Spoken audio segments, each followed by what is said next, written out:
Introducing the Philippine crocodile. Ta-da! Also known by its scientific name, for those of us who aren't already asleep, the Crocodilus mindorensis. So this lovely animal has some family members. Meet the Morlet's crocodile, or Mexican crocodile, or Crocodilus morleti. Just pick a name and stick with it, am I right? The Cuban crocodile, or Crocodilus rhombifer, and last but not least, the Nile crocodile, or Crocodilus niloticus. The Philippine crocodile is a spiky boy who dwells in the annoyingly humid wetlands of the Philippines, specifically in the islands of Dalupiri, Luzon, and Mindanao. Did I say this correctly? Who knows? They primarily inhabit freshwater rivers, ponds, and marshes, so don't worry about finding one under your bed. You might want to give the poor thing a blanket if you do find it under your bed, because this guy is an ectothermic poikilotherm. What is that, you ask? Actually, why are you even asking? We learned this like 2 weeks ago. Come on. Well, listen up, you uncultured swines. It means that their internal body temperature is dependent on external heat sources, so their body temperature can vary greatly. Now, go warm your mind with some knowledge so you don't fail your finals. Wait, never mind. Come back, you can eat books later. Speaking of eating, did you know that the Philippine crocodile is a carnivore? Yeah, they eat fish, aquatic invertebrates, small mammals, other reptiles, and some birds. All raw.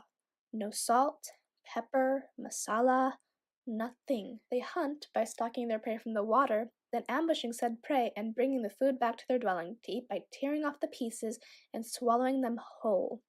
Disgusted yet? Good. Give me your lunch. Living in the wetlands is hard, but the croc does it with the help of its fun and fresh adaptations. A structural adaptation is that the Philippine crocodile's teeth are constantly growing.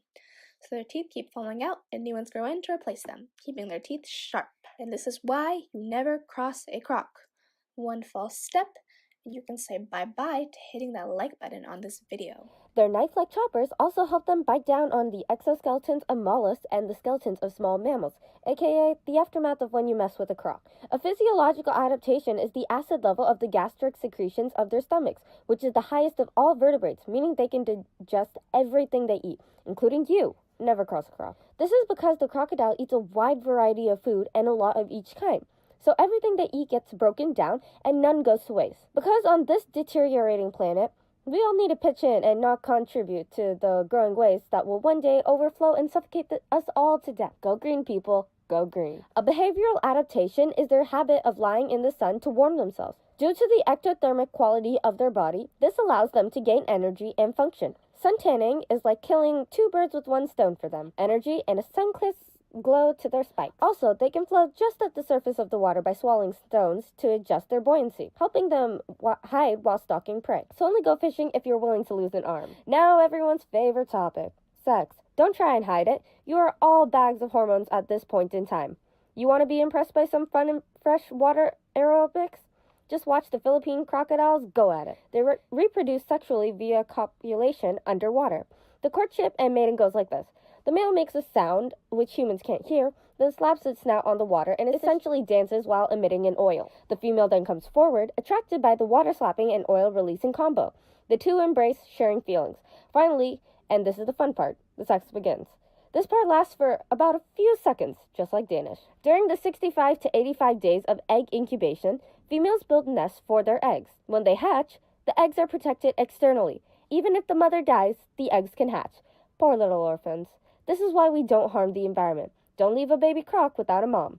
Go green. Fun fact, although it is fun to scare gullible children such as yourselves by saying the Philippine crocodile will get you in your sleep, the Philippine croc is actually a pretty cool kid. They increase the yield of fish in rivers by eating sickly fish more than healthy fish, allowing the healthy fish population to grow. As a result, humans eat good fish. So guess what? We eat good fish because these good boys eat the bad ones.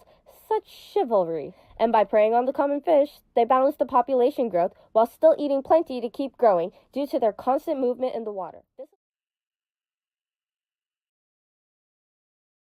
In the Philippines, where this majestic reptile lives, there are people working to conserve the Philippine crocodile's natural habitat, the wetlands, and stop human interference by placing fines and physical boundaries, as well as limiting the action of rural communities. Also, groups of individuals are being put into sanctuaries to be able to breed and increase population members in isolation without outside interference. There are programs dedicated for educating people about how crocodiles are not man-eating devils to dissuade the hunting and killing of these creatures. Stay educated, people. Don't go killing crocs because of some far-fetched old wives' tale. Us useless humans are the cause of the demise of these poor reptiles. The species is endangered due to annual and perennial non-timber crops, which could shift the vegetation in the ecosystem, limiting food resources for primary consumers and by default food sources for crocodiles. It's like if someone were to close up all the boat places, you all would starve. Also, fishing and harvesting aquatic resources, which directly target the species and its habitat, effectively remove the animal from its home. How would you like it if someone were to take the roof off your house and yeet it to the next galaxy? You wouldn't like it. Furthermore, the vile scum known as humans poach the Philippine crocodile for its skin, which is valuable in the market. Again, how would you like to be skinned and worn as a skirt? Also, man-made tools such as fishing nets, which can entrap and harm a crocodile, tend to be left in the crocodile's habitat out of laziness, further decreasing the population numbers. Clean up after yourselves, for goodness sake. Did Barney teach you anything? Though there is an effort to conserve the creatures, it is minuscule at best, and the vast majority of the Philippines couldn't care less if the crocodiles were to die. To add to this, the population seems to only decrease, with no positive changes in the gene pool, paired with limited distribution and a small population with a side of negative local attitudes. This species is not meant to last. If these species were to go extinct, there will be an overpopulation concerning its food species populations. For example, since a crocodile won't be able to eat sick fish, the sick fish will continue to reproduce and overpower the healthy fish, and an environment as well as humans who eat the fish. Also, wetlands and aquatic plants may also face extinction due to lack of tending from the crocodile's constant movement. In conclusion, the Philippine crocodile is an adorable, spiky boy who must be protected at all costs. Thank you for listening to our TED Talk. Where are you going? Hikari